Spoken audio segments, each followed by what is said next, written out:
humanity. Keep watching The Politics every Friday. Experience the rhythm of Africa come alive at Daylight Africa Week in Senegal. Join us for the groundbreaking Transatlantic Family Reunification Forum, where hearts unite and stories of resilience span continents. Journey through the rich culture of Dakar, Gorée Island, and St. Louis, where the echoes of the past shape our future. Lights, camera, action. Network with visionaries and trailblazers. Join our social and economic networking events. Together, we'll build bridges to a brighter future. Daylight Africa Week in Senegal. An unforgettable journey awaits you from September 2nd to 10th. Reserve your spot now at www.daylightafrica.org. Terms and conditions apply. Events are subject to change. Okay, welcome to Talking Politics. My name is Robert Press. I write for the Bronx Chronicle, as you can see by my press card. I also contribute to the Co-op City News and Parkchester Times. The latter, like this show, is part of Muslim Media Corporation. I also have a blog at www.100%.blogspot.com and Facebook pages 100% and What is Going On in Your Community Board. The views expressed on this show are those of the host, any guest, or anyone who is commenting at the bottom of the screen that goes by, and not necessarily that of Muslim Media Corporation. Now, let's get to the weather report. The remnants of tropical depression Debbie, Debbie's getting depressed, will surge northward, diminishing in power, but as over here, I'm on the East Bronx, and it stopped raining already, so I can see, looking out the window, that the sun is coming out, and they'll be probably in New York, upstate New York and New Jersey. We'll get the rest of the rain, and we will have a high of 82 today.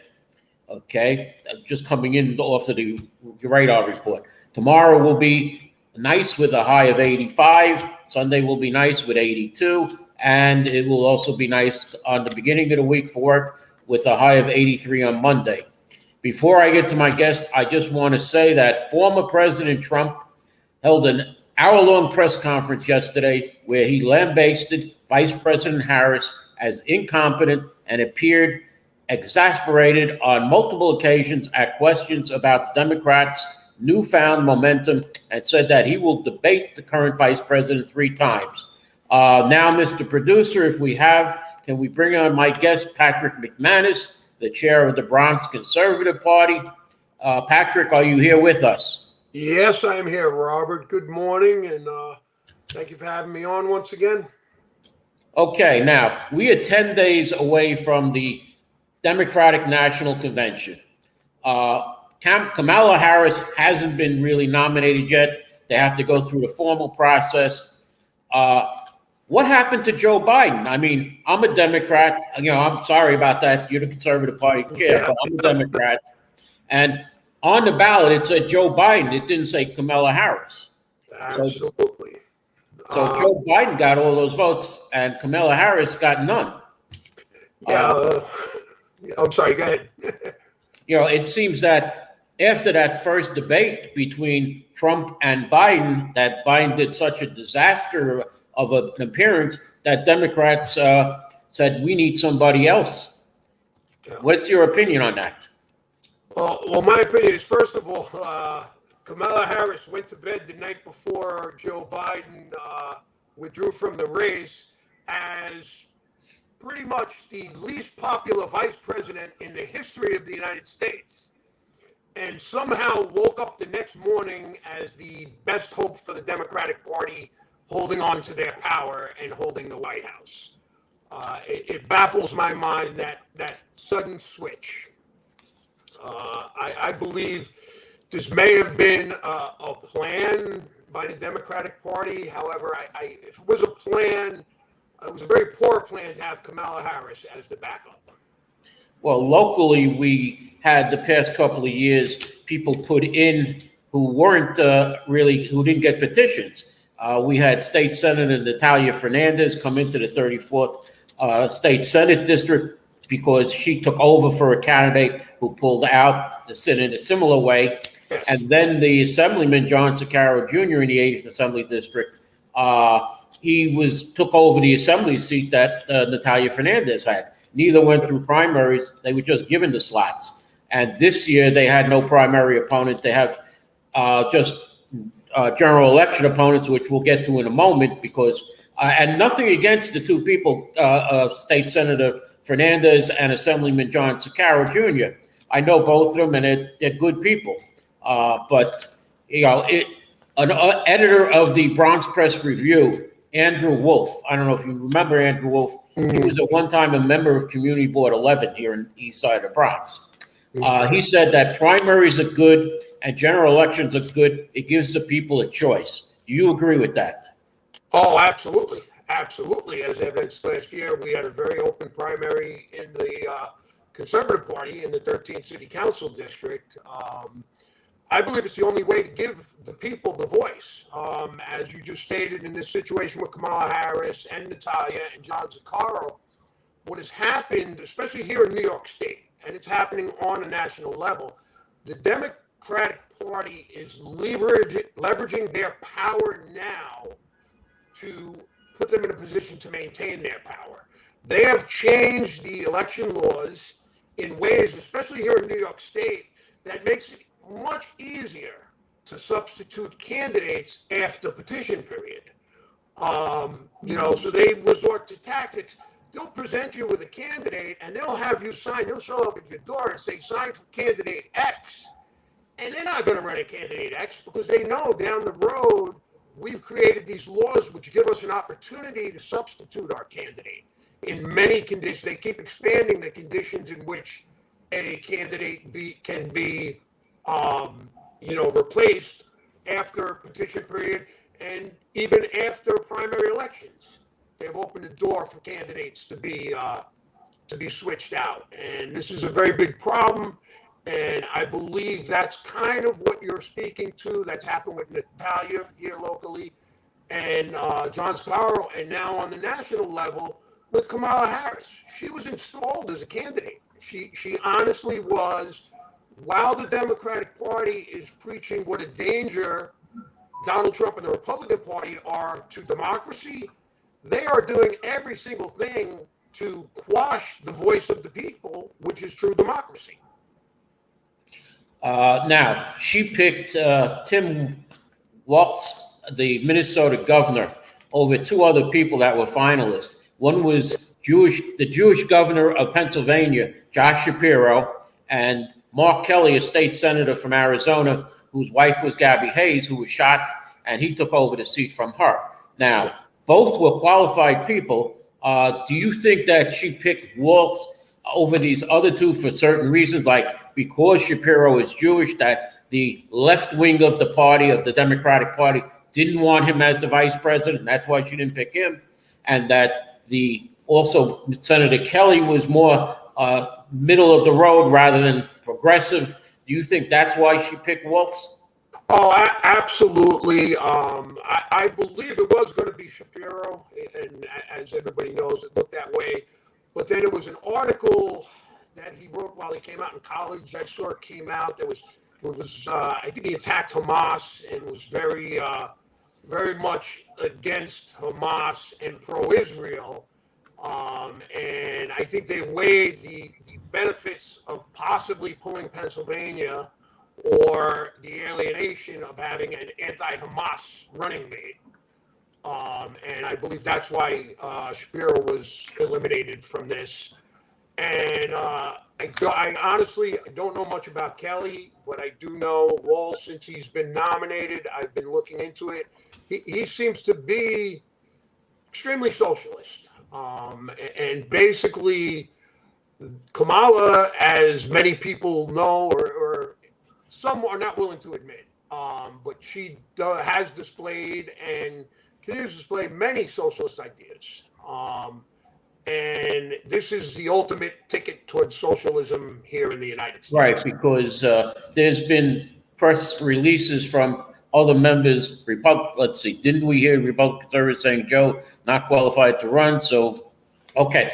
Okay, I'm going to answer Kevin right now. He's saying, didn't we say that Joe Biden wasn't qualified to run? Okay. Now, Kevin, I'm going to tell you, if Joe Biden wasn't qualified to run, how is he still president? Why is he still president if he couldn't be running for president? He should be taken out as president. Kamala Harris should be running our country now, so we can really see how she does as president. Do you agree with me on that, Patrick? Absolutely. If you look at what I posted on Facebook the morning that Joe Biden stepped out, it was basically, we now have a sitting president who has basically acknowledged he is not up to the job.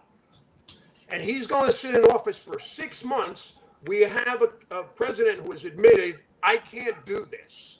How is that going to affect us on the world stage? How can we function as a nation with a leader who has admitted he is not capable?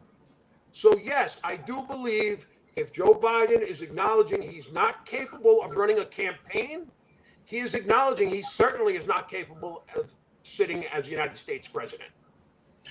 Let's move to local politics now, because I understand, I've read that you have a fundraiser for one of your candidates coming up for assembly. Would you like to talk about that? Yes, we do. We have Stephanie Liggio is running in the 83rd Assembly District against our friend Carl Hastie, that putting people in jail will not deter crime, one of his classic comments. It's because he doesn't live where we live. Let's put it that way. He doesn't have to deal with the ramifications of his actions and his statements. So we have Stephanie Liggio running. She's a very common sense candidate. She's running on the conservative and Republican lines. She just wants to bring some sanity back to Albany, because mostly what is lacking in Albany right now is common sense. I agree with you. I questioned State Senator Gustavo Rivera. I said to him, you were one of the sponsors of the MRTA, which is the legal cannabis laws, okay? And I said, what kind of tests do the police do when they stop somebody to see if they're have under the influence? And he said, we don't have a test. How can you pass a law to make something and you don't have a test to see if it's, a person's under the influence? And I believe you have somebody that's running against Senator Rivera. Yes, we have. We've managed to fill 18 of the 21 slots that are available this November for office. But back to Stephanie, we're having this fundraiser. It's going to be at Fratelli's on Eastchester Road, just north of Pelham Parkway. It's 2507 Eastchester Road. And it's going to be on August 13th from 5:30 to 7:30. And I ask anybody who can to come out, make a donation, and listen to a common sense candidate. Carl Hastie may have at one time possessed common sense, but somewhere along his political career, he seems to have lost it. That his latest comment that increasing jail sentences for crimes is not going to be a deterrent. It defies logic. It really does. Consequences for actions absolutely are a deterrent to bad behavior. Because one of the problems that we're going to have on the East Bronx is they're filling up the hospitals with prisoners.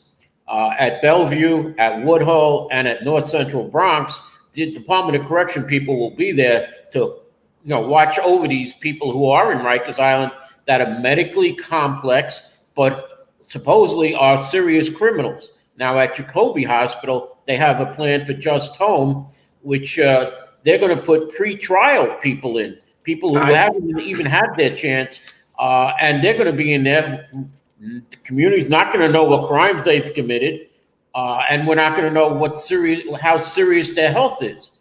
The Health and Hospitals Corporation originally told the people it would be end-stage 4 cancer, people basically on death's door, so you wouldn't have to worry about them going into the community. Then we heard, well, it might be other things, it could be something. And then they said as well as diabetes. So a person with diabetes can be walking around. Even if you have a bad case of diabetes, you're still going to be walking around. And we don't know if they're child molesters, if they're rapists, because anybody who's committing a minor crime is out with the no cash bail. So these are going to be basically people who are being charged with felonies.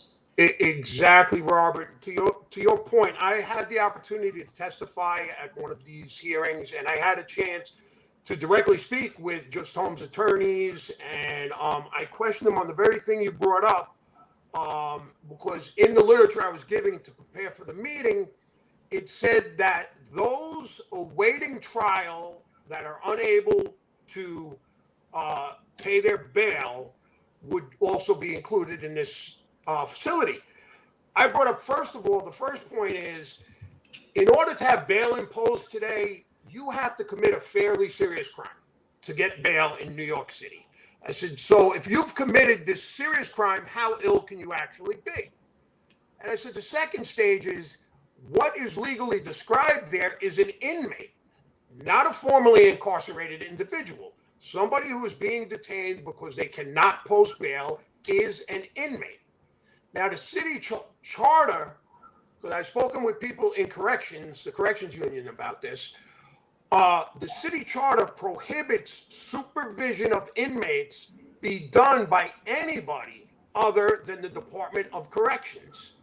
So having this facility opened with inmates under private security supervision is in fact a violation of the city charter. Well, what they're going to do, Patrick, is they're going to say, okay, well, we're going to close your case as time served. So they won't be inmates anymore. Well, they're going to be released from The Rikers. response I got from their attorney was that, well, any situation like that would have to be approved by a judge. And I said, the judge cannot supersede the, are we on? Yeah, we're on. My producer's telling me he wants to go to a commercial. So let's go to a commercial now, and we'll continue with Patrick when we come back, okay? Okay, So, Robert, I'll be here. Go to a commercial.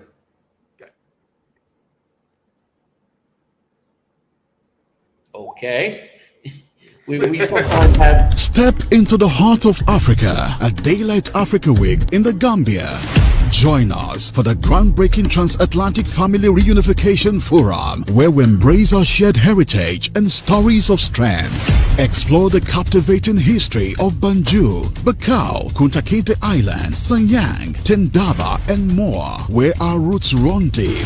Celebrates Africa's unity and progress. Witness the Odana Laye Award ceremony, honoring trailblazers who shape our destiny. Network and connect. Join our social and economic networking events. Together, we'll pave the way for a brighter future. Daylight Africa Week in the Gambia. An unforgettable journey awaits you from September 2nd to 10th. Reserve your spot now at www.daylightafrica.org. Terms and conditions apply. Daylight Africa Week. Unite with us in the heart of Africa. Be a part of history in the making. Okay, welcome back. Patrick, are you still with me? Yes, I am, Robert. Okay, let's go to some of your candidates, okay? So who's running for Congress in the 14th and in the 15th? Okay, in the 14th Congressional District against AOC, everybody's favorite, we have Tina Forte is running. And she got about, I believe, 35% last time she ran against AOC. Yes, she did. Gaining momentum. We're working at she's opening an office in the district. You're on Morris Park Avenue in the old Conservative Party office, basically across the street from or near Loretto Park. Yes, it's down the block from Loretto Park, close to Patsy's Pizza. Pretty much across the street from Patsy's Pizza. Yeah, I'll have to bring Tina on in a couple of weeks. Morris Park. Yeah, she'll be available anytime. Mm-hmm.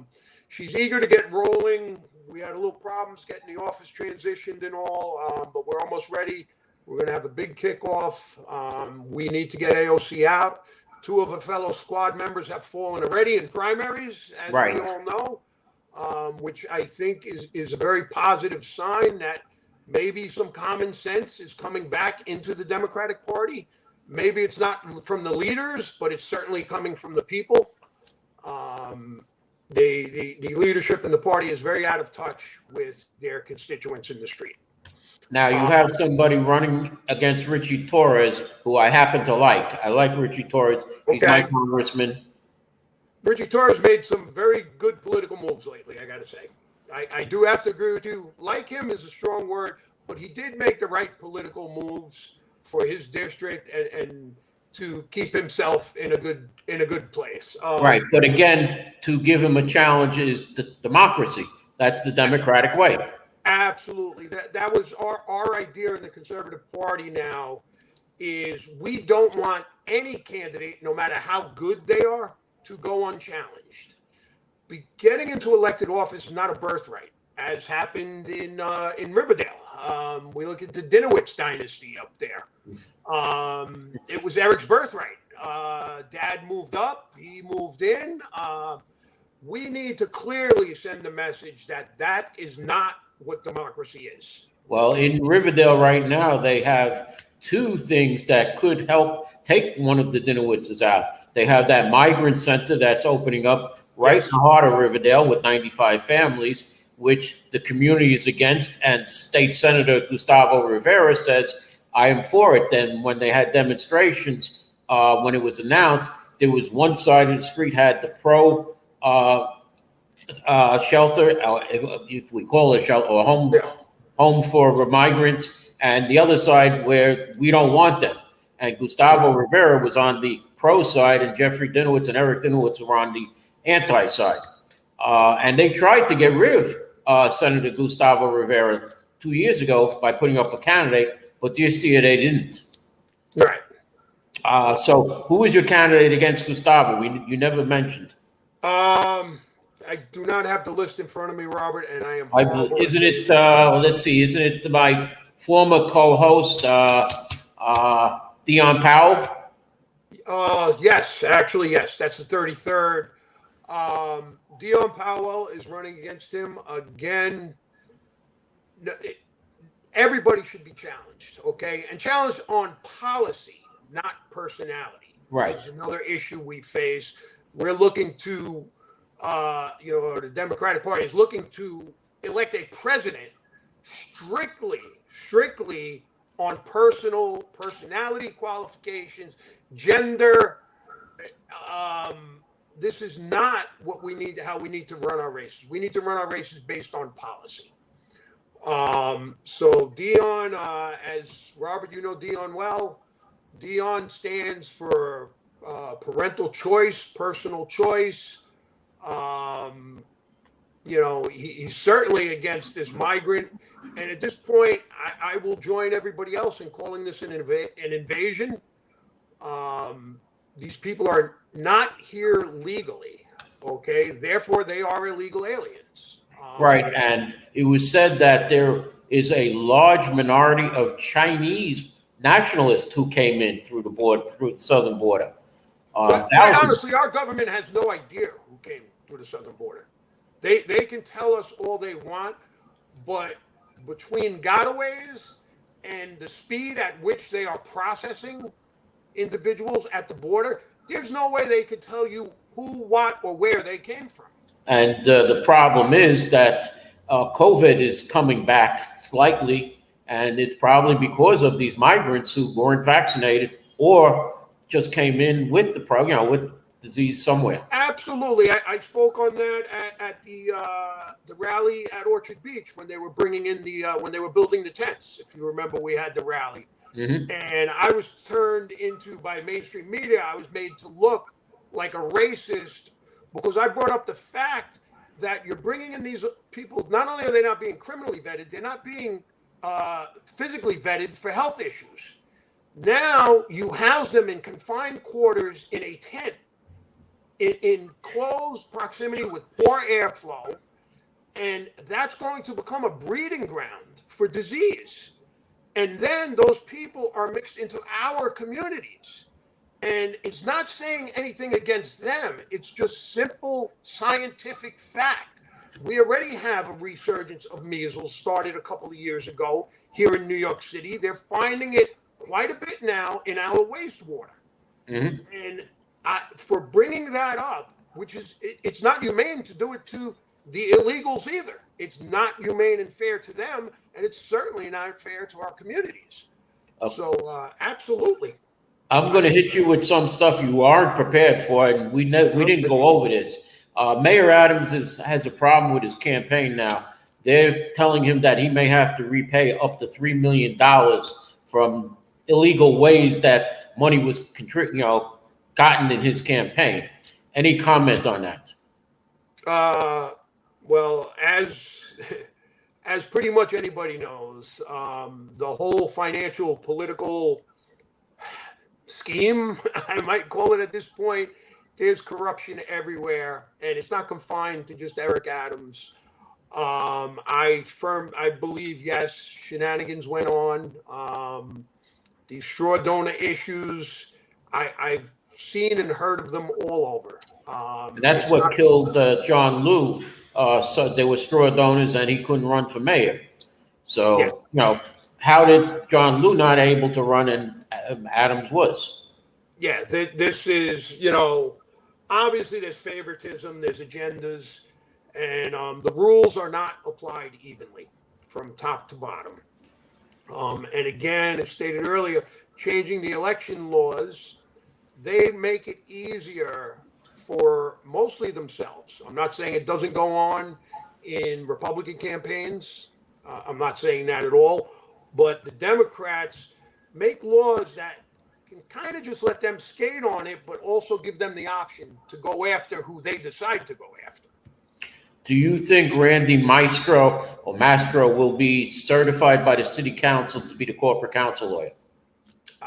Robert, I've been away. I'm not up on this. If you had given me me a name, I would do some research. I don't want to speak. I'm very good about that. I'll admit when I don't know something. Okay. Because part of the city council, the progressive part, has been very vocal against him. And Mayor Adams has had problems with the city council. Now, the City of Yes housing opportunity is coming up. It had 15 parts, and the council said they were going to gut some of those parts. They didn't like it. And the mayor now has done an end around with the AUDs, auxiliary units, that you build in your backyard. That was part of the City of Yes housing opportunity. And now he's taken that out and basically gone around the council to do that. Do you think that was a good idea? Well, I think the whole thing is a bad idea. As far as Eric Adams, he's walking a fine line right now. If he has any hopes of being reelected, quite honestly, he's going to have to start caving into some of these progressive policies, or I see the party turning on him, especially here in New York. They don't seem to be getting the message with Bowman losing his primary, now with Cori Bush. But right here in New York State, Jamal Bowman lost a Democratic primary. That shows the taste of the Democratic voters is changing. So the leadership is failing to see that, I think, and a good part of the Democratic Party leadership is still trying to push this left agenda, and it puts Eric Adams in a very tenuous spot. Yes, as we see from AJ, Mayor Brad, meaning Brad Landa, who is currently the city controller, who has announced he's running for mayor and shifted his $500,000 from his controller campaign to his mayor campaign, which he can do because it's one city office to another. And then we now have today, Manhattan Borough President Mark Levine has announced that he is running for the city controller, and he will take his couple of $100,000 from the borough president campaign and move it into the controller's campaign. So, they're playing, it's shifted, seats. And again, campaign finance is a scam, pretty much. Mm-hmm.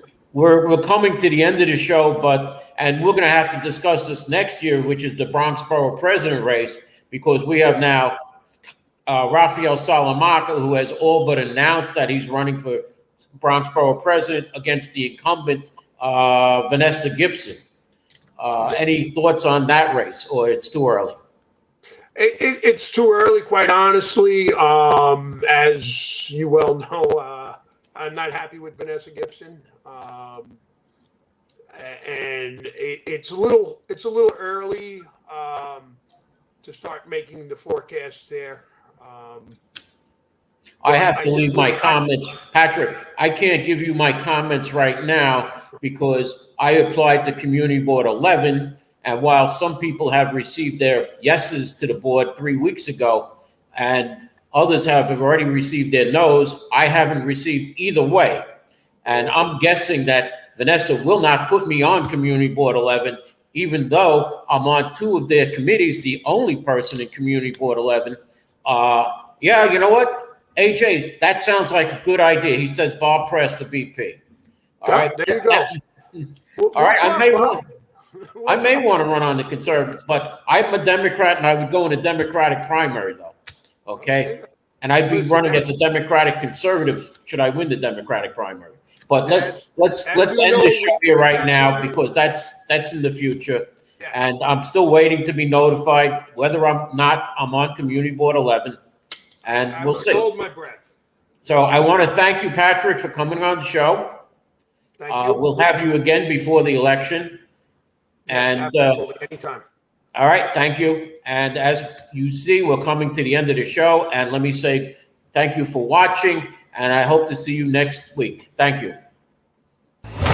Step into the heart of Africa at Daylight Africa Week in the Gambia. Join us for the groundbreaking Transatlantic Family Reunification Forum, where we embrace our shared heritage and stories of strength. Explore the captivating history of Banjul, Bakau, Kunta Kinte Island, Sanyang, Tendaba, and more, where our roots run deep. Celebrates Africa's unity and progress. Witness the Odana Laye Award ceremony, honoring trailblazers who shape our destiny. Network and connect. Join our social and economic networking events. Together, we'll pave the way for a brighter future. Daylight Africa Week in the Gambia. An unforgettable journey awaits you from September 2nd to 10th. Reserve your spot now at www.daylightafrica.org. Terms and conditions apply. Daylight Africa Week. Unite with us in the heart of Africa. Be a part of history. Experience the rhythm of Africa come alive at Daylight Africa Week in Senegal. Join us for the groundbreaking Transatlantic Family Reunification Forum, where hearts unite and stories of resilience span continents. Journey through the rich culture of Dakar, Gorée Island, and St. Louis, where the echoes of the past shape our future. Lights, camera, action. Network with visionaries and trailblazers. Join our social and economic networking events. Together, we'll build bridges to a brighter future. Daylight Africa Week in Senegal. An unforgettable journey awaits you from September 2nd to 10th. Reserve your spot now at www.daylightafrica.org. Terms and conditions apply. Events are subject to change.